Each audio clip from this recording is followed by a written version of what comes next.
פסח כמובן אני אוכל בארוחת בוקר. אני רוצה שתיכנע אליי. שלחתי מישהו להרביץ לך? אני שלחתי.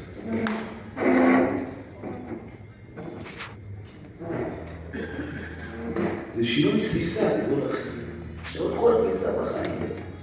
אדם שעורר רק את השם, שהביא את השם לנגדי. מי נגדי?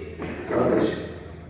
לא רואה בני אדם, לא רואה פקיד בעיה, לא רואה פקיד מס הכנסה, לא רואה שוטר, לא רואה שוטר, לא רואה מפגין, עושה לך את הכביש המפגין, לא רואה אותו, רואה את השם. היית רוצה להרביץ לשם? רואה רק את השם. אין עוד מלבדו. עכשיו שרתם מזה. אין אף אחד פה בעולם, יש רק את השם. השם מתחפש. כל פעם מתחפש זה משהו אחר. ואתה תרוויח מזה. בחיים לא תשמע שמועה רעה. בחיים לא תקשרו לרשמה, יש בשורות לא טובות. רק בשורות טובות במיוחד. למה אנחנו נבוא בטוב בשם? מותר לי פה לפעמים, אבל לחזור מהר לעצמך. כולם נופלים. אבל תחזור לעצמך, מה זה? אני לא בביטחון, מה זה? אני ערבי, אני מוסלמי. אין, רק ביטחון. עוזר לביטחון. לא מוותר על זה.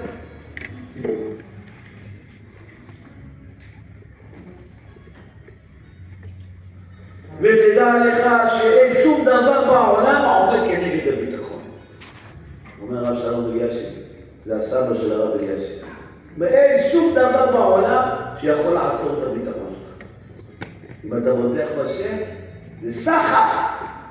אין מה שיכול לעמוד נגד זה. אין שום עבירה שתטריד עליך. כי כתוב הבוטח בשם חסד סובב, החסד עוטף אותך. החסד של השם עוטף אותך. לא אתה תלך לחסד, החסד יבוא אליך. אתה תשב בבית, החסד מגיע עד אליך. עד אליך. אתה לא צריך לחפש בחורה בהיקרויות, עד הבית שלך איתה.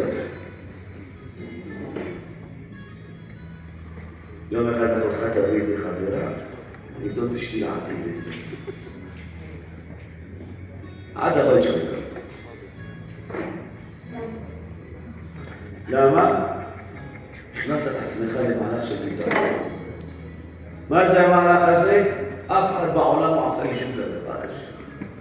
והכל לטובתי הוא עשה.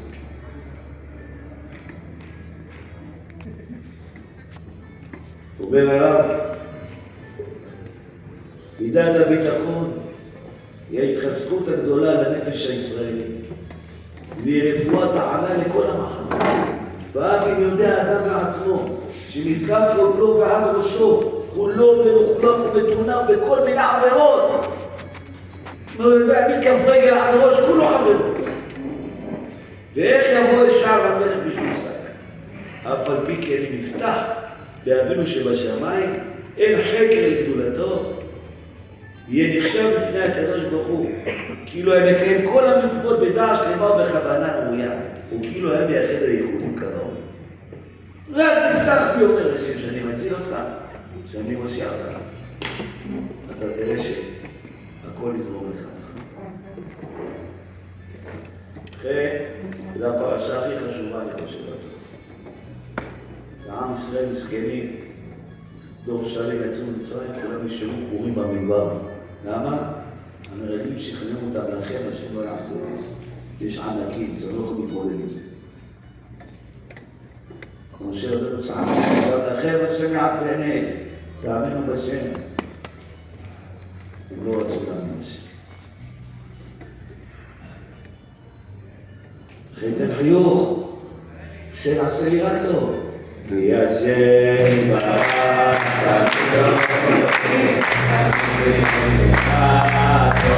תשתוק,